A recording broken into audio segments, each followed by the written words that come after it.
ನಮಸ್ಕಾರ, very good morning. ನಿಮ್ಮ ಜೊತೆ ನಾನು ಹರೀಶ್ ನಾಗರಾಜು. ಪ್ರತಿ ದಿನ ಸಂಜೆ ಆಯಿತು ಅಂದರೆ ಹೇಗಪ್ಪ ಇದೆ ಪರಿಸ್ಥಿತಿ ಅಂತ ನೋಡೋ ಹಾಗಾಗೋಗಿದೆ ಈ ಮೂರನೇ ಅಲೆಯ ಭೀತಿ. ಎರಡನೇ ವಾರದ ಕರ್ಫ್ಯೂ ಅಂತ್ಯ ಆಯಿತು. ಕರ್ಫ್ಯೂ ಇಲ್ಲದಿದ್ದರೂ ಪಾಲನೆ ಆಗ್ತಿದೆಯಾ ನಿಯಮ? ಓಡಾಟ, ವ್ಯಾಪಾರ ಇದೆಲ್ಲ ಹೇಗಿದೆ? ಹೋಟೆಲ್ಗೆ ಏನಾದರೂ ಜನ ಹೋಗ್ತಿದ್ದಾರಾ? ಎಲ್ಲದರ ಬಗ್ಗೆ ಸ್ಪೆಷಲ್ ನ್ಯೂಸ್. ಈ ಹೊತ್ತಿನ ಸ್ಪೆಷಲ್ ಮೂರನೇ ಅಲೆ, ಇದು ಟಫ್ ರೂಲ್ಸ್.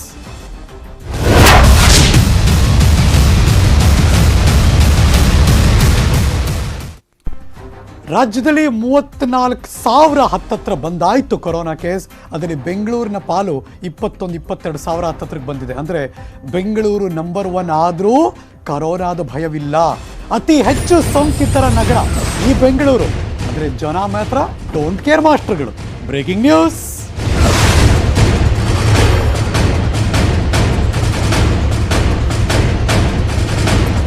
ಮತ್ತೆ ಇಂದಿನ ಹಾಗೆ ಫುಲ್ ಬ್ಯುಸಿ ಎಲ್ಲ ಕಡೆ ಕೂಡ. ಜನ ಅವ್ರ ಪಾಡ್ಗವ್ರು. ಬೆಂಗಳೂರಿಗೆ ಜೀವನಕ್ಕಿಂತ ಜೀವನೇ ಮುಖ್ಯ ಅನ್ನುವ ಲಾಜಿಕ್. ಕೆಲಸ ಮಾಡಲೇಬೇಕು ಅಫ್ಕೋರ್ಸ್, ಬದುಕಬೇಕು ಅಫ್ಕೋರ್ಸ್, ದುಡಿಬೇಕು ಅಫ್ಕೋರ್ಸ್, ಎಲ್ಲರದು ಅಷ್ಟೇ.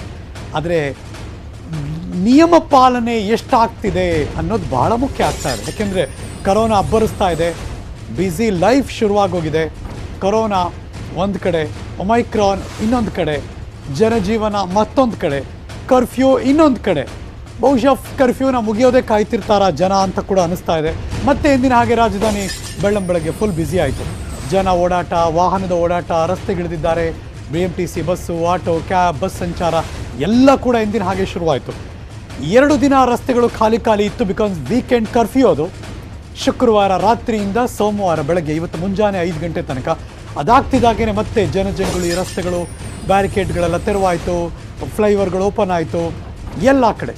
ನ್ಯೂಸ್ 18ನ ಒಂದು ಗ್ರೌಂಡ್ ರಿಪೋರ್ಟ್, ಬೆಂಗಳೂರಿನ ಸಮಗ್ರ ಚಿತ್ರಣ. ಎಲ್ಲ ಕಡೆ ನಿನ್ನೆ ಮೊನ್ನೆ ಇದ್ದದ್ದ ಪರಿಸ್ಥಿತಿ ಮತ್ತು ಪ್ರತಿ ಸೋಮವಾರ ಓಪನ್ ಆಗೋ ಪರಿಸ್ಥಿತಿ ಎರಡೂ ಬೇರೆ ಬೇರೆನೇ. ನೈಟ್ ಕರ್ಫ್ಯೂ ಇದ್ದಾಗ ಎಲ್ಲ ಕಡೆ ಬ್ಯಾರಿಕೇಡ್ ಆಗಿ ಕ್ಲೋಸ್ ಮಾಡಿರ್ತಾರೆ, ಜನ ಸುಮ್ಮನೆ ಓಡಾಡಲ್ಲ. ಆದ್ರೀಗ ಮತ್ತೆ ಸ್ಟಾರ್ಟ್.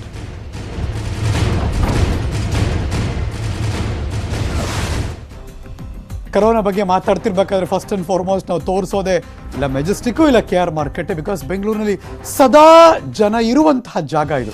ಈಗ ಬರ್ತಿರುವಂಥ ಬ್ರೇಕಿಂಗ್ ನ್ಯೂಸ್. KR ಮಾರುಕಟ್ಟೆಗೆ ಹೋಗೋಣ. ಜನಜಾತ್ರೆಯೇ.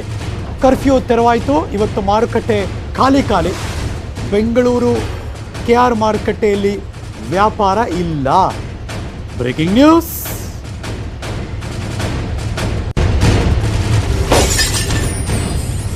ಜನಜಾತ್ರೆಯನ್ನು ತಡೆಯೋದಕ್ಕೆ ಆ ಥರ ಇಲ್ಲ ಅಂದರೆ ಜನ ಇರ್ತಿದ್ರು. ವಿಭಜನೆ ಮಾಡಿದ್ದಾರೆ BBMP ಅವರು. ಹೂವು, ಹಣ್ಣು, ತರಕಾರಿ ಮಾರುಕಟ್ಟೆಯನ್ನು ಸ್ಥಳಾಂತರ ಮಾಡಿದ್ದಾರೆ. ಮಾರುಕಟ್ಟೆ ಸ್ಥಳಾಂತರದ ಹಿನ್ನೆಲೆಯಲ್ಲಿ ಅಷ್ಟೊಂದು ಜನ ಇಲ್ಲ, ಖಾಲಿ ಹೊಡಿತಾ ಇದೆ. ಸದಾ ಗಿಜಿಗುಡುವಂಥ ಏಷ್ಯಾದ ಒಂದು ದೊಡ್ಡ ಮಾರುಕಟ್ಟೆ ಅದು KR ಮಾರುಕಟ್ಟೆನೇ. ಇವತ್ತು ಫುಲ್ ಖಾಲಿ ಆಗ್ತಾ ಇತ್ತು. ಈಗ ಪರಿಸ್ಥಿತಿನೇ ಖಾಲಿ ಹಂಗೆ ನೋಡೋಕೆ ಹೋದರೆ. ಮಾರುಕಟ್ಟೆಯಲ್ಲಿ ಪೊಲೀಸರು ಎಲ್ಲ ಕಡೆ ಇದ್ದಾರೆ. ಮಾರುಕಟ್ಟೆಗೆ ಯಾರ್ಯಾರು ವ್ಯಾಪಾರ ಮಾಡೋಕ್ಕೆ ಬರ್ತಾರೆ ಅವರೆಲ್ಲ ವಾಪಸ್ ಹೋಗ್ತಿದ್ದಾರೆ. ಬಿಕಾಸ್ ಅಲ್ಲಿ ಜಾಗ ಇಲ್ಲ.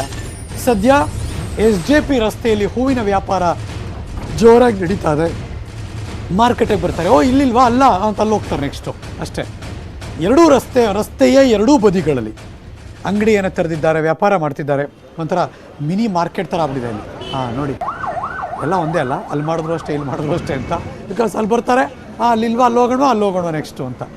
ಸೊ ಹಾಗಾಗಿ ಅಲ್ಲಿ ಬೈಫರ್ಕೇಟ್ ಮಾಡಿದ್ದಾರೆ. ಹಣ್ಣುಗಳು ಬೇರೆ, ಹೂಗಳು ಬೇರೆ, ತರಕಾರಿ ಬೇರೆ. ಸೊ ಹಾಗಾಗಿ ಒಂದೇ ಕಡೆ ಸೇರಿಸೋದನ್ನು, ಜನರನ್ನು ವಿಭಜಿಸುವ ಕೆಲಸ BBMP ಅದು. ಸರಿಯಾದ ಮಾಸ್ಕ್ ಹಾಕೊಂಡಿಲ್ಲ, ಅದೇ ಬಾರಿ ತೊಂದರೆ ಆಗೋದು ಎಷ್ಟೋ ಸರಿ. ಇನ್ನು ಸಾಮಾಜಿಕ ಅಂತರ ಪ್ರಾಬ್ಲಮ್ ಆಗಿಬಿಡುತ್ತೆ. ಇವೆಲ್ಲವೂ ನಡೀತಾ ಇದೆ. ಸೊ ಹಾಗಾಗಿ ಕೊರೋನಾ ಸೋಂಕು ಹೆಚ್ಚಳ ಆಗ್ತಿರೋದನ್ನು ತಡೆಯೋದಕ್ಕೆ BBMP KR ಮಾರುಕಟ್ಟೆನ ಸ್ಥಳಾಂತರ ಮಾಡಿದೆ. KR ಮಾರುಕಟ್ಟೆ ಸ್ಥಿತಿ ಹೇಗಿದೆ? ನನ್ನ ಸಹೋದ್ಯೋಗಿ ಅಲ್ಲಿ ಹೋಗಿ ಅಲ್ಲಿ ಹೇಗೆಲ್ಲ ಆಗಿದೆ ಅಂತ ಒಂದು ಗ್ರೌಂಡ್ ರಿಪೋರ್ಟ್ ಕಳಿಸ್ಕೊಟ್ಟಿದ್ದಾನೆ. Let's have a look. ಬೆಂಗಳೂರಿನಲ್ಲಿ ದಿನೇ ಕೊರೋನಾ ಪ್ರಕರಣಗಳು ಹೆಚ್ಚಾಗ್ತಾ ಇದೆ. ಅದನ್ನು ಕಂಟ್ರೋಲ್ ಮಾಡೋದಕ್ಕೆ BBMP ಮತ್ತೆ ಸರ್ಕಾರಗಳು ಸಾಕಷ್ಟು ಸರ್ಕಸ್ ಮತ್ತೆ ಒಂದು ಕೆಲವು ರೂಲ್ಸ್ಗಳನ್ನು ಸಹ ಮಾಡಿರುವಂಥದ್ದು. ಅದರಲ್ಲಿ ಪ್ರಮುಖವಾಗಿ ಬೆಂಗಳೂರಿನ ಮಾರುಕಟ್ಟೆಗಳನ್ನು ವಿಕೇಂದ್ರೀಕರಣ ಮಾಡಬೇಕು ಅಂತೇಳಿ ಇತ್ತೀಚೆಗೆ ಒಂದು ಸೂಚನೆ ಬಂದಿತ್ತು. ಅದರಂತೆ ಏನು ನಗರದ KR ಮಾರ್ಕೆಟ್ ಏನಿದೆ, ಈ ಒಂದು ಮಾರ್ಕೆಟನ್ನು ಇಲ್ಲಿ ಡಿವೈಡ್ ಮಾಡಿರೋದನ್ನು ನಾವು ನೋಡ್ಬೋದು. ಏನು ಇಲ್ಲಿ ಹೂವು ಮತ್ತೆ ಹಣ್ಣು ತರಕಾರಿಗಳು ಎಲ್ಲವೂ ಸಹ ಒಂದೇ ಕಡೆ ಒಂದು ವ್ಯಾಪಾರ ನಡೀತಾ ಇತ್ತು. ಆದರೆ ಹೆಚ್ಚಿನ ಜನ ಪ್ರತಿನಿತ್ಯ ಬಂದು ಇಲ್ಲಿ ಸೇರ್ತಾ ಇದ್ದಿದ್ದರಿಂದ ಈಗ KR ಮಾರುಕಟ್ಟೆಯನ್ನು ಸಂಪೂರ್ಣ ಸಂಪೂರ್ಣ ವಿಕೇಂದ್ರೀಕರಣ ಮಾಡಿ ಬೇರೆ ಬೇರೆ ಕಡೆಗೆ ಒಂದು ಸ್ಥಳಾಂತರವನ್ನು ಸಹ ಮಾಡಿದ್ದಾರೆ. ಮತ್ತೆ ಈಗಾಗಲೇ ಏನು ಪ್ರತಿದಿನ ಬೆಳಗ್ಗೆ ಇಲ್ಲಿ ಸಾವಿರಾರು ಸಂಖ್ಯೆಯಲ್ಲಿ ಹೂವಿನ ವ್ಯಾಪಾರ ಮಾಡ್ತಂತ ಈ ಒಂದು ಸ್ಥಳದಲ್ಲಿ ಈಗ ಸಂಪೂರ್ಣ ಈ ಒಂದು ಮಾರ್ಕೆಟ್ ಅನ್ನ ಸ್ಥಳಾಂತರ ಮಾಡಿರೋದ್ರಿಂದ ಇಲ್ಲಿ ಈಗ ಖಾಲಿ ಹೊಡಿತಾ ಇರೋದು. ಮತ್ತೆ ಈಗಾಗಲೇ ಬೆಳಿಗ್ಗೆಯಿಂದಲೂ ಸಹ ಇಲ್ಲಿ ಸಾಕಷ್ಟು ಜನ ವ್ಯಾಪಾರ ಮಾಡೋದಕ್ಕೆ ವ್ಯಾಪಾರಿಗಳು ಎಂದಿನಂತೆ ಬರ್ತಾ ಇದ್ದಾರೆ. ಆದ್ರೆ ಅಂತವರನ್ನ ಪೊಲೀಸರು ಇಲ್ಲಿ ವ್ಯಾಪಾರ ಮಾಡೋದಕ್ಕೆ ಅವಕಾಶ ಕೊಡದೆ ಅವರನ್ನ ವಾಪಸ್ ಕಳಿಸ್ತಾ ಇರುವಂತಹ ದೃಶ್ಯಗಳು ಸಹ ಇಲ್ಲಿ ಬೆಳಿಗ್ಗೆಯಿಂದಲೂ ಸಹ ಕಂಡು ಬರ್ತಾ ಇರುವಂತದ್ದು. ಯಾಕಂದ್ರೆ ಇಲ್ಲಿ ನಿತ್ಯ ಸಾವಿರಾರು ಜನ ಇಷ್ಟೊತ್ತಿಗೆ ಇಲ್ಲಿ ವ್ಯಾಪಾರದಲ್ಲಿ ತೊಡಗಿರ್ತಾರೆ. ಹೂ ವ್ಯಾಪಾರಗಳು ಜೋರಾಗಿ ನಡೀತಿದ್ರೆ ಜನ ಇಲ್ಲಿ ಗುಂಪುಗೂಡಿ ವ್ಯಾಪಾರವನ್ನ ಮಾಡ್ತಾ ಇದ್ರು. ಸಾಕಷ್ಟು ಜನ ಮಾಸ್ಕ್ ಇಲ್ಲದೆ ಸಹ ಇಲ್ಲಿ ಓಡಾಡ್ತಾ ಇದ್ರು. ಅದರಿಂದ ಇಲ್ಲಿ ಪ್ರತಿನಿತ್ಯ ಜನ ಹೆಚ್ಚಾಗಿ ಸೇರ್ತಾ ಇದರಿಂದ ಈಗ BBMP ಅವರು ಈ ಒಂದು ಮಾರ್ಕೆಟ್ ಅನ್ನ ಡಿವೈಡ್ ಮಾಡಿ ಬೇರೆ ಕಡೆಗೆ ಸ್ಥಳಾಂತರವನ್ನ ಮಾಡಿರೋದು. ಅದರಿಂದ ಇವತ್ತು ಸಹ ಸಾಕಷ್ಟು ಜನ ಇಲ್ಲಿ ವ್ಯಾಪಾರ ಇದೆ ಅಂತ ಹೇಳಿ ಬೆಳಗ್ಗೆ ಇಲ್ಲಿಗೆ ಬರ್ತಾ ಇದ್ದಾರೆ. ಅಂತ ಒಂದು ವ್ಯಾಪಾರಿಗಳನ್ನ ಇಲ್ಲಿಂದ ವಾಪಸ್ ಕಳಿಸುವಂತ ಕೆಲಸವನ್ನ ಸಹ ಈಗ ಪೊಲೀಸರು ಮಾಡ್ತಾ ಇದ್ದಾರೆ. ಈಗಾಗಲೇ ನೋಡಬಹುದು ಈ ಒಂದು ಭಾಗದಲ್ಲಿ ಸುಮಾರು 30ಕ್ಕೂ ಹೆಚ್ಚು ಪೊಲೀಸರನ್ನ ಈಗಾಗಲೇ ನಿಯೋಜನೆ ಮಾಡಲಾಗಿದೆ. ಇಲ್ಲಿ ಬರುವಂತ ವ್ಯಾಪಾರಿಗಳನ್ನ ಬೇರೆ ಕಡೆಗೆ ಕಳಿಸುವಂತ ಕೆಲಸವನ್ನು ಸಹ ಈಗ ಅವರು ಮಾಡ್ತಾ ಇರುವಂತದ್ದು. ಅದರಿಂದ ಇಲ್ಲಿ ವ್ಯಾಪಾರಕ್ಕೆ ಅವಕಾಶ ಇಲ್ಲದೆ ಇರೋದ್ರಿಂದ ಸಾಕಷ್ಟು ಜನ ಇಲ್ಲಿಗೆ ಬಂದು ತಮ್ಮ ಬ್ಯಾಗ್ಗಳ ಸಮೇತ ವಾಪಸ್ ಹೋಗುವಂತ ದೃಶ್ಯಗಳು ಸಹ ಇಲ್ಲಿ ಕಂಡು ಬರ್ತಾ ಇದೆ. ಏನು ನಗರದಲ್ಲಿ ದಿನೇ ಸೋಂಕಿತರ ಸಂಖ್ಯೆ ಹೆಚ್ಚಾಗ್ತಾ ಇರೋದ್ರಿಂದ ಅದನ್ನು ಹತೋಟಿಗೆ ತರೋ ಸಲುವಾಗಿ ಈ ಒಂದು ಜನ ಸೇರುವಂತಹ ಪ್ರದೇಶಗಳಲ್ಲಿ ಈ ರೀತಿಯಾಗಿ ಒಂದು BBMP ಒಂದು ಡಿವೈಡ್ ಮಾಡಿ ಅಲ್ಲಿ ಜನ ಸೇರದಂತೆ ಒಂದು ಕೆಲವು ಕಟ್ಟುನಿಟ್ಟಿನ ಕ್ರಮಗಳನ್ನ ಕೈಗೊಂಡಿರೋದು. ಕ್ಯಾಮರಾ ಪರ್ಸನ್ ವೆಂಕಟೇಶ್ವರ್ಲು ಜೊತೆ ಮುನಿರಾಜು, ನ್ಯೂಸ್ 18 ಕನ್ನಡ.